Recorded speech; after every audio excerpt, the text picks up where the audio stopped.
Now we're up to number 18, wastewater overflow improvement status. This is just an information report, but it's very good. We've prepared a good presentation just to highlight some matters, if that's Right. Yep. a few minutes. So we just wanted to highlight, obviously the report deals with wet weather overflows, and it can occur either at manholes or constructed sewer overflows, and reasons for both of those. To give some context, we have about 29,000 manholes in the city, and our model predicts that about 168 of those manholes could overflow in certain storm events. Our model then also, we have 135 constructed sewer overflow points. Those are the ones that actually overflow into the environment, and we predict from our field calibrated model that we can overflow at 36 of those 135 overflow points. Our consent with ECAN obviously manages those overflows, and we are consented to overflow at 53 of those 135 CSOs. The report explains that ECAN measures our compliance based on the response of our model to the last 15 years of rainfall. And we call that the long-term series rainfall analysis, or in short, the LTS. And what this slide demonstrates is that if we compare the response in 2015 to 2020, we've seen significant improvements in both the frequency of overflows and the volume of overflows, with the improvements obviously being a huge reduction. We've achieved the targets for the Avon River and the Avon Heathcote estuary that's in our consent, but not quite for the Heathcote River, and that is because we have 8 constructed sewer overflow points that still has the propensity to overflow more than twice a year, especially when we have high rainfall. In the LTP, there's committed projects to deal with those 8 overflow points that do overflow more than twice a year. And if we look at our recorded overflows versus rainfall, we can see that there's obviously there's a reason for the overflows. The high increase in overflows in 23 was because 4 out of those 6 rainfall events occurred in 1 month. So that was an extreme situation, and that's why the number of actual overflows in that year is so much higher, because we've counted each and every overflow instance. In summary, our model tells us where we expect overflows, both to the environment, those are the little purple triangles, and where we expect that overflows could occur at manholes. And that is what drives our wastewater capacity constrained areas. Secondly, we have a wastewater master plan that tells us what projects must be done to eliminate all of those. We've grouped those projects into priorities, with the first priorities being to stop overflows into the environment, and after that to address the capacity constraint areas. So, final summary, we've indicated the projects that will deal with the constructed sewer overflows. We also have additional projects in the LTP to deal with manhole overflows and related to growth. I just need to make a correction. The report says 73 million, but it's actually 58 million. That was a copy error. And we are also, as we are renewing new sewer pipes, we are always checking whether we need to upgrade those pipes for future growth. And we would, in some cases, upgrade them if we think growth would require them to be upgraded. Okay, thank you. So just a wee question from me. What causes you all the grief is infiltration of stormwater and rainfall, isn't it, when it comes in a nutshell? Correct. Okay. Correct. If it's more than what the infrastructure was designed for, but it also relates to the design capacity at the time when it was designed. So it's a bit of both. Mm-hmm. But what I'm saying, if we in a environment where it doesn't rain, we wouldn't have any issues. The system would be able to look after it, even with some of the intensification that we're getting. We would have more scope for growth in our existing infrastructure. Mm-hmm. Okay, so that one that's on the plan at the moment, and is priority one, is the Summerfield one. Is that getting pumped to, by the look of it, Senassa Street into that? Correct. Because that's got tons of capacity. Yes. Okay, no, that's cool. Okay, and the one, what's the one that's pump station 13? Where is that height? Where is that? Pump station 13 is the blue one. If you can show. Down the red. It's red, I think. Oh, sorry. There we are. Yeah. The red one. Yeah. It's simply a pump station that is run out of capacity. It's a very small catchment, okay. And it's just the pump station that needs to be. So to solve that, we'll just upgrade the size of it, and maybe put in another rising main or something to take it somewhere else. Is that what you're looking at? No, the rising main is adequate. It's simply the pump station. The pumps needs to be upgraded, and because it's also a renewal pump station, there's some extra work to make sure that it will cope. This is fantastic. You're identifying the places of the biggest problems, so that's really good. Councillor Scandra. Yeah, because we had a hangover after the earthquake with people, instead of repairing their pipes, took their funds and bought boats or whatever they did decide to do, and left us with the cracked pipes, allowing water to come in wet periods, which causes us problem. And we did bring that up to the EQC, which has changed the process, we hope. So that hangover is still causing us issues, but is that getting less and less? What we are doing, and that's why we're calibrating our model on a regular basis, so that we can understand and we're doing that when it rains, so we can understand the degree of inflow and infiltration. So for example, on the map we have areas where we've identified where it would make more sense to give attention to reducing inflow and infiltration versus where it would make more sense to spend capital to resolve the issue.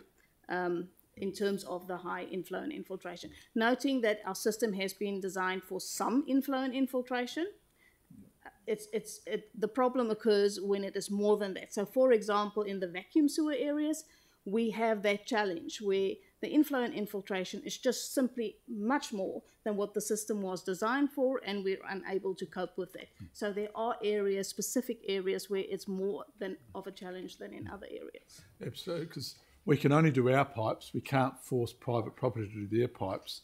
So I just want to make sure that we ensure that EQC or government know that there are issues that are caused from not insisting people pay the money or spend the money which they were given for a specific purpose. Yep. Thank you. Councillor Sarah. Thank you for that. Hey, listen, I see that one of the key areas we need to work on is that Fisher Ave area. And table 4 with committed projects to achieve overflow compliance has the Fisher Avenue kind of space in it. But the time frame for the funding is actually most of the LTP, 24 to 32. And I'm just wondering if we get a bit more detail on the specific stuff around Fisher Ave, given that the overflows are so high in that area volume-wise, and the time frame to achieve what we need to for compliance there. Yes, the time frame that I've given here is the funding period. The project is currently under design, and the final time frames will pursue from that. Our intention is, of course, to make it occur as soon as feasibly possible in terms of design and construction of it. It's essentially a pump station, a 570 litres per second pump station that will pump all the way from Milton Selwyn Street to St. Asaph. So it is quite a big project, and it will take some time to, but as I said, we believe that the project would be completed before the funding period is actually shown. Yeah. And that particular project too is quite complex, in as much as it's a it's a pump station. There's pressure main. We've got to get under a railway line, Brougham Street, Morehouse Ave. So the funding is spread out over the LTP, but if we get, as Michelle said, if we get the opportunity and the design is done sooner, then we'll look for opportunities to bring that back, because we do that with a lot of our projects, is try and, as soon as we get them ready, we look at the priorities and may shift them around. But, and also, as noted, there's another project that also deals with that. So it's not just that one project. There's also an upgrade that's currently under design. It's the Beckenham Pump Station project to resolve the local issues. Okay. That's great. Yeah, so I was just checking to see whether we were constrained by where the funding was sitting, or if we could do it quicker. So, but you're telling me that we will do it as quickly as we can, and that you'll come and ask us if you need the funding brought forward. Yeah, we'll do it. We've got the money in the draft LTP, so we would look at moving it around within that to hit the priorities. If it's ready sooner, we'll be coming and telling you we'll be doing it sooner.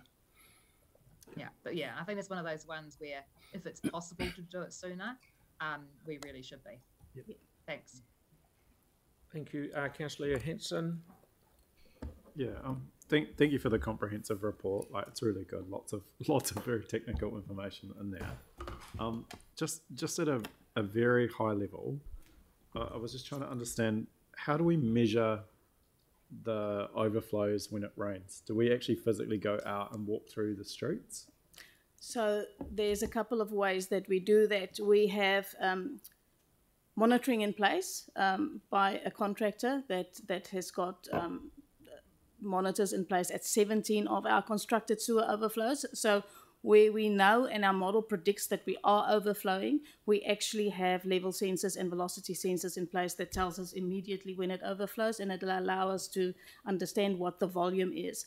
In cases where we don't have that online monitoring in place, we do have SCADA that helps us understand as soon as the wet well, the level sensors are in place for SCADA. So we do have a good handle for the constructed sewer overflows, when they overflow, and in many cases also by how much. So, for example, along places like Clarendon Terrace, which I know floods regularly, and we've had raw sewage coming up through the manholes. The manholes are a bit different. Right. We don't have online monitors at each and every manhole to understand when it will overflow, and that's where we really make use of our model, and that's why we've changed the routine of our calibration of our model to do more regular calibration of the model, so that we could have a better prediction of when it will overflow. So we're actually doing annual calibration through level sensors to check the status and to make sure that we know where that will happen. And we obviously also, when it actually does overflow, we get reports from our maintenance contractor, and that is factored back into our model to understand where what has overflown. So with a certain amount of rainfall, we'll have a contractor response that will go and look at the vulnerable sites, or the sites with a history of overflows, and we'll look at what's happening and then record it. We are required to give a report whenever we have an overflow to ECAN, and we do that. And I know in the past that this has been a really sensitive issue to mana whenua. Has there been discussion with them? Obviously there's a lot of information here about what we're doing, and there's always been a debate about whether we have a target of a compliance of zero overflows versus having allowing for them. Have we had a discussion with mana whenua over the impact of what we're doing and how we're addressing?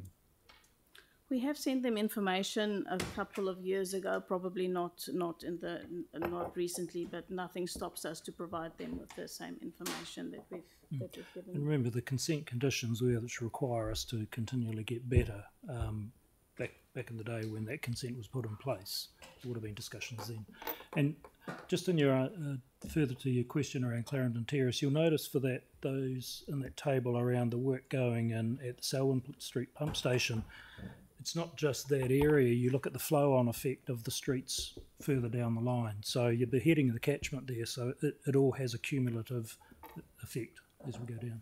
Our consent also requires us to have an annual community forum So we have annual meetings with quite a few. When's the next one? It would be for the next financial year. So we'll wait for this July. So it will probably be just after that, August, September. Okay. I think, just, sorry, final question, but I think the point that you made was really good in terms of, although we might not see specific streets listed on here, the work that you're doing does minimise the impact on those streets. And I wonder if, because it is quite a technical thing, if there is a way to kind of just highlight the catchment impact a little bit more, so that, you know, like when we're talking to people in our community, we can actually show that we've had a reduction in complaints or incidents. Yeah. Our website does have a list of every time it overflows, where the overflows occurred. Okay. So that information is available. Right. This is so much more on the planning side. I'll certainly take your point to heart. Okay. I wouldn't want to put too much more effort into another report if that's where you're going with this, because it takes a while to bring this information together in a way that we can present it to you. And this is the second in a series of updates that Michelle's given you. She's already so there's still the water supply one to come, which is going to be prior to you debating the LTP. So it takes a long time to bring this information together and put, as you say, it is very technical, and getting it in a way that can be understood. And these are public meetings, so it's all available for people to have a look. Okay, thank you. Councillor Coker? With the Priority 2 project that's not funded 2025, which one is that? So it says in the report that there's a Priority 2 project that's not currently funded in the that's 2025. correct. So this Lancaster upgrade is not funded. We still need to do some additional planning to make sure exactly when that is required and how much it does impact our overflow. So it's yes. Okay, because I just want, because it also says in this that other pot of funding, the 50 million for the other Priority 3 to 6 projects. So I was just wondering if this Priority 2 one is going to be done. It's not ahead included of those? in that, and that's because we still are having to do additional planning. So this is what our model tells us, and the optimization that we've done out of the model. We always have a next level of planning to make super sure that what we are doing is correct. This is our guidance, it's our 30-year master plan, but we haven't yet specifically targeted that priority. We're not too concerned about that, and we will bring it in. We have program level funding that can be assigned to that in the LTP. Thank you. Councillor Templeton? Thank you. I'd just like to clarify actually around that funding. So, Brent, you mentioned that if we were able to do that package of work sooner, that you could switch money around within the program and maybe deprioritise something else. Is that right? Potentially, it would depend on where we're at with the design and consenting part of it. As I said, if it's done sooner, we'll bring that forward. And there may be other work that we're still investigating that we may have put earlier in the program, but we'll manage it as a 10-year block. Yeah. Yeah. No, it's just that I'm really keen for us to get all of the work done as soon as possible. So one of the things I wouldn't want to see, if we were able to do this sooner, which I think we should aim for, I wouldn't want to see other work that was also a priority deprioritised and pushed back a bit to cater for it, if you know what I mean. I'd understand, rather if we were able to do it sooner, that maybe you came and asked for a bring forward of money rather than jiggling things around within the program budget. That was all. Yeah, and the level that we may have to bring forward, we would be coming back to council anyway. So because I understand exactly what you're saying, you don't want to deprioritise anything, but we also as officers need to work within our budget. So we would be coming back to council if we needed to move anything around. Yeah, no, absolutely, and I think that's a decision that should be made by council to see whether we think it's a priority to do all of the projects if they're able to be done sooner, and rather than at the staff level. That was all. Understood. Yeah, thanks. So one last question from me, because I'm not accepting any more questions. Brent, in some older areas, and they're looking down there, most of them are older, I'm not poking the borax at any area, stormwater wasn't a big issue when those subdivisions were done. All new subdivisions have got their own separate stormwater to go out to the curb, down to a stormwater pond, and it's all done. One of the issues is, and it's all very well saying it rains and water leaks into our cracked pipes, but would I be right in saying that the vast majority of it goes in through gully traps that might be hooked up to stormwater pipes or houses? I wouldn't be able to comment on that. I mean, there's a percentage of both, but you've got so much has happened with the city with the land movement and cracked pipes, and even individual houses where gully traps are an issue. And as Councillor Scandrett said, repairs may not have been done, but it'll be a combination of all of that. A little bit of everything. Okay. No, thank you for a fantastic report. I'll put that. I'll move it if you want. You put a mover. No, not yet. Yeah, you're moving it? Yep. Yep, and I'll second it. Any more questions? No, there's not. I've done it. Yeah. Oh yeah. Oh, sorry. They've gone, so don't worry. Just wondering, the Bells Creek filter that was installed a few years ago. Yeah, can we get a memo on that, on the update of it? We didn't know what the OPEX was going to be at the time it went in, and how it's working at some point. Yep, filter. Okay, thank you. Right, I'll put that motion. Yes, Councillor. Yes, okay. Yeah, far away, yeah. Far be it from me to come in here and ruin your day. What about Banks Peninsula? Oh, I couldn't possibly comment in advance, Tim. Got to get it in. But it's good that we're making improvements. But I just want to wonder if we're making them fast enough of them and fast enough, because the rain isn't going anywhere. And regardless of how you reason the increased rainfall, it's here and it's voluminous. And the Mayor rightly pointed out, when it infiltrates and inundates our wastewater network, then we're in trouble. The Akaroa, here we go, Tim. The Akaroa wastewater scheme is currently a $100 million project, and we need it done. It must be done. There's no way around that.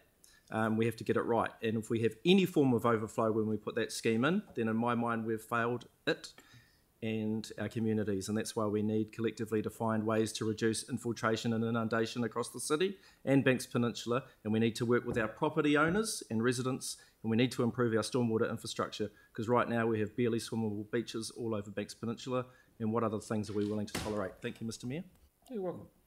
Right. Okay, with that, I'll put the motion. All those in favour? Aye. Against? Thank you. That's carried. Now, because the only thing we were going to come back to after lunch was Gloucester Street, we're going to do it now, so then we can knock off and not come back after lunch. So